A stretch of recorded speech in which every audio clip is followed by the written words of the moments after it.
Hello everyone, government exam study YouTube channel में आप सभी का स्वागत है। तो आज हम शुरू कर रहे हैं पुरानी एनसीईआरटी आर.एस. शर्मा की क्लास 11 की किताब का चैप्टर 1 प्राचीन भारतीय इतिहास का महत्व। ये चैप्टर कई सरकारी परीक्षाओं जैसे यूपीएससी, स्टेट पीसीएस, एसएससी और दूसरे वनडे एग्जाम्स के लिए बहुत ही उपयोगी है। तो बिना किसी देरी के चलिए शुरू करते हैं। लेकिन हाँ, शुरू करने से पहले अगर आप हमारे चैनल पर नए हैं तो प्लीज़ इस स्टडी वीडियो को लाइक करें, शेयर करें और ऐसे ही और उपयोगी वीडियो के लिए हमारे चैनल को सब्सक्राइब जरूर करें। ठीक है, चलिए शुरू करते हैं। तो आज हमारे सामने आर.एस. शर्मा की किताब का ये पहला अध्याय और इसका सवाल बहुत सीधा लगता है हमें। प्राचीन भारत का इतिहास क्यों पढ़ना चाहिए? पहली नज़र में तो यही लगता है कि ये सिर्फ तारीखों, राजाओं और लड़ाइयों की बात होगी, लेकिन जैसा कि यह अध्याय हमें बताता है, मामला उससे कहीं ज्यादा गहरा है। असल में यह हमारे समाज के डीएनए को समझने की एक कोशिश है। ये समझने की कि एक ऐसी सभ्यता कैसे बनी जो एक ही समय में इतनी विविध भी है और गहराई से जुड़ी हुई भी। चलिए इसी पर आज बात करते हैं। बिल्कुल, ये अध्याय शुरू में ही एक बहुत दिलचस्प बात कहता है। यह हमें सिर्फ ये नहीं बताता कि क्या हुआ, बल्कि ये समझाता है कि कैसे हुआ। मतलब हमारे पूर्वजों ने खेती की शुरुआत कैसे की, जिससे उनका जीवन पहली बार कह सकते हैं कि सुरक्षित और स्थिर हुआ। ये कोई छोटी बात नहीं थी। ये एक बहुत बड़ी क्रांति थी जिसने सब कुछ बदल दिया। सही बात है। ये सिर्फ एक घटना नहीं बल्कि एक पूरी प्रक्रिया थी। अध्याय इस बात पर जोर देता है कि इतिहास का अध्ययन हमें ये समझने में मदद करता है कि उस समय के लोगों ने अपने आसपास के जो प्राकृतिक संसाधन थे उनको कैसे पहचाना और उनका इस्तेमाल करना कैसे सीखा। उन्होंने कैसे अपनी आजीविका के साधन बनाए। ये सिर्फ राजा महाराजाओं की कहानी नहीं है ना? ये आम लोगों की कहानी है। बिल्कुल, ये उन लोगों की कहानी है जिन्होंने जंगल साफ किए, गांव बसाए और धीरे धीरे शहर और फिर साम्राज्य खड़े किए। और ये सिर्फ भौतिक विकास, मतलब शहर और साम्राज्य बनाने तक ही सीमित नहीं था। असल सवाल तो ये है कि इस विकास का लोगों की सोच पर, उनकी संस्कृति पर क्या असर पड़ा। अध्याय हमें बताता है कि जब तक हम अतीत की इस यात्रा को नहीं समझेंगे, हम अपने आज के समाज को पूरी तरह से नहीं समझ सकते। इसका कोई ठोस उदाहरण दे सकती हैं आप? मतलब आज की किसी चीज से इसे कैसे जोड़ सकते हैं? हाँ, सबसे अच्छा उदाहरण हमारी भाषाएं और लिपियां हैं। आज हम देवनागरी में या भारत की किसी भी और लिपि में जो कुछ भी लिखते हैं, उसकी जड़ें हजारों साल पुरानी लिपियों में है। जैसे ब्राह्मी, ये रातों रात नहीं हुआ, ये हजारों सालों के विकास का नतीजा है। हमारी भाषाएं भी वैसी हैं। वो एक जीवित इतिहास है जिनमें अतीत की अनगिनत परतें छिपी हुई हैं। ठीक है, तो भौतिक विकास ने हमारी भाषाओं और संस्कृति को एक आकार दिया है, लेकिन भारत की एक और खास बात है, यहाँ की विविधता। सोर्स में उन सभी अलग अलग समूहों का जिक्र है जो यहाँ आए। यूनानी, शक, हूण, तुर्क। दुनिया में तो कई देशों में बाहर से लोग आए हैं। तो भारत में ऐसा क्या अनोखा हुआ? क्या किताब इस बारे में कुछ बताती है? हाँ, और यही इस अध्याय का शायद सबसे जरूरी हिस्सा है। ये सिर्फ ये नहीं कहता कि अलग अलग लोग आए, बल्कि ये बताता है कि वो यहाँ आकर पूरी तरह से घुल मिल गए। ये अनेकता में एकता सिर्फ एक नारा नहीं है, बल्कि एक ऐतिहासिक प्रक्रिया है। किताब के मुताबिक भारतीय संस्कृति की सबसे बड़ी खासियत उसकी ग्रहणशीलता रही है, मतलब नई चीजों को अपनाने की क्षमता। यहाँ एक ऐसा मॉडल दिखता है जहाँ संस्कृतियाँ एक दूसरे पर हावी नहीं हुई, बल्कि उन्होंने एक दूसरे से बहुत कुछ सीखा और एक नई मिली-जुली संस्कृति को जन्म दिया। ये सुनने में तो बहुत अच्छा लगता है, लेकिन क्या इसका मतलब ये है कि सब कुछ शांति से हो गया, कोई टकराव नहीं हुआ? नहीं, ऐसा बिल्कुल नहीं है। संघर्ष भी हुए, तनाव भी रहा, लेकिन समय के साथ एक दूसरे के साथ रहने का एक तरीका विकसित हुआ।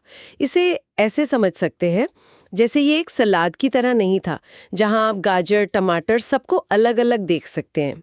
ये खिचड़ी की तरह था। खिचड़ी? हाँ, जहां चावल, दाल, मसाले सब मिलकर एक नया स्वाद बनाते हैं, जिसे आप उसके अलग अलग हिस्सों में नहीं तोड़ सकते। ये सभी समुदाय और उनकी संस्कृतियां इसी खिचड़ी की तरह मिल गई कि आज उन्हें उनके असली रूप में पहचानना लगभग नामुमकिन है। वाह, ये एक बहुत अच्छी मिसाल है।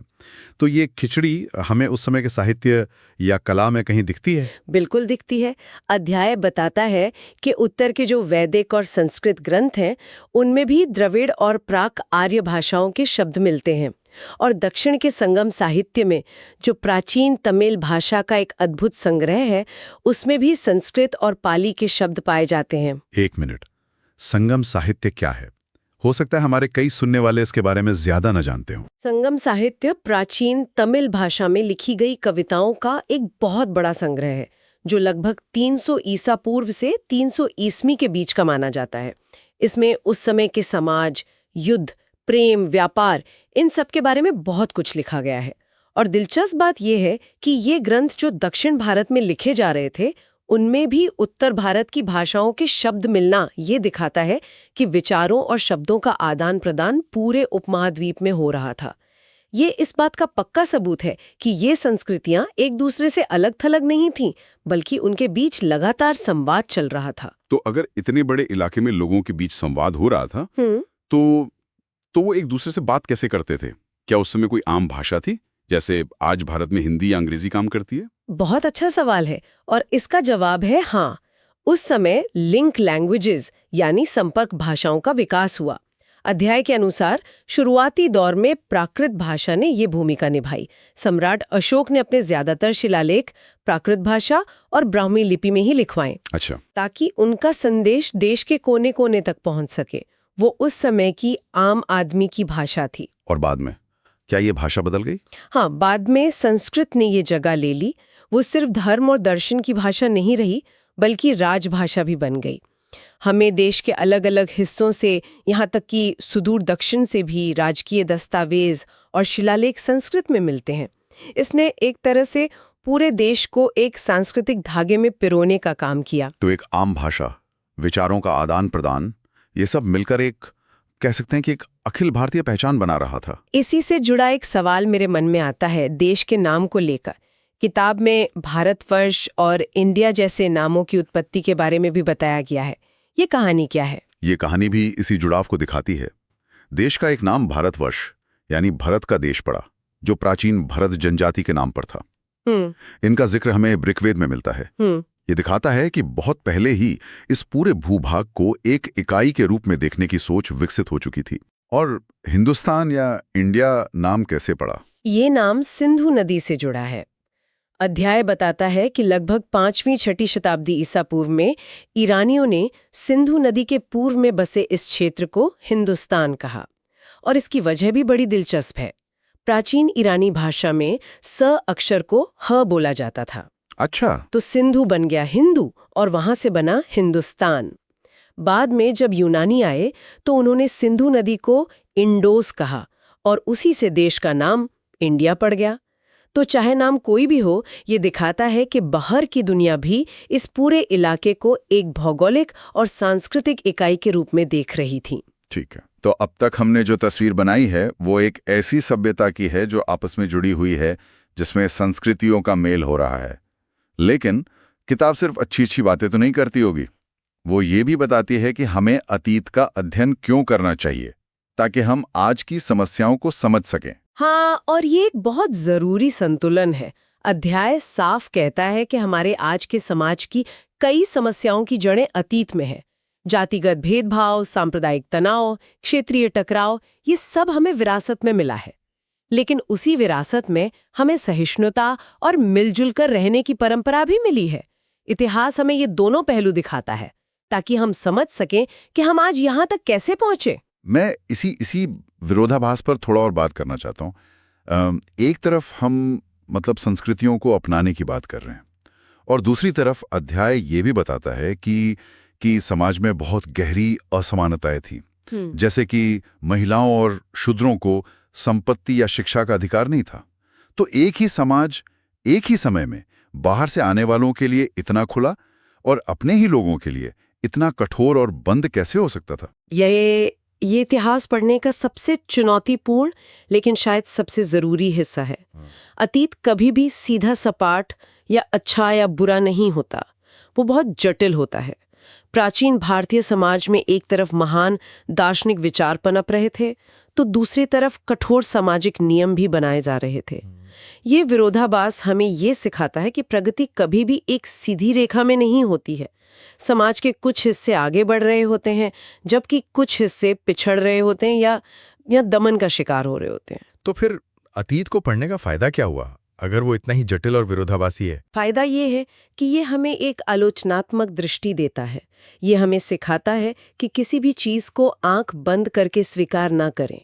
जब हम पढ़ते हैं कि महिलाओं या दलितों को किन संघर्षों से गुजरना पड़ा, तो हमें आज मिले अधिकारों का महत्व समझ में आता है। ये हमें ये भी समझाता है कि जिन सामाजिक बुराइयों से हम आज लड़ रहे हैं, वो कितनी गहरी और पुरानी हैं। इतिहास का उद्देश्य अतीत का महिमा मंडन करना या उसकी निंदा करना नहीं है। इसका उद्देश्य उसे समझना है, ताकि हम वर्तमान को बेहतर बना सके और भविष्य के लिए सही रास्ते चुन सकें। मतलब ये हमें एक तरह से विनम्र बनाता है। ये हमें याद दिलाता है कि हम जिन विचारों और अधिकारों को आज बहुत सामान्य मानकर चलते हैं, वे हमेशा से नहीं थे। उन्हें हासिल करने के लिए एक लंबी लड़ाई लड़ी गई है। बिल्कुल सही। और ये हमें प्रेरणा भी देता है। जब हम देखते हैं कि हमारे पूर्वजों ने कितनी मुश्किल परिस्थितियों में नई तकनीकें खोजीं, कला और साहित्य का सृजन किया और बड़े-बड़े साम्राज्यों का निर्माण किया, तो हमें अपनी क्षमताओं पर विश्वास होता है। इतिहास का अध्ययन सिर्फ तथ्यों को याद करना नहीं है, बल्कि उन तथ्यों के पीछे छिपे इंसानी जज्बे, संघर्ष और सफलताओं को समझना है। यह हमें एक बेहतर और जागरूक नागरिक बनाता है, जो अपने समाज की ताकत और कमजोरियों दोनों को समझता है। तो कुल मिलाकर इस अध्याय का निचोड़ ये है कि प्राचीन इतिहास का अध्ययन कोई अकादमिक कसरत नहीं है। ये वर्तमान को समझने के लिए एक जरूरी औजार है। यह हमें बताता है कि हमारा समाज जैसा है वैसा क्यों है, और हम इसे बेहतर बनाने के लिए अतीत से क्या सीख सकते हैं। हाँ, ये हमें एक परिप्रेक्ष्य देता है।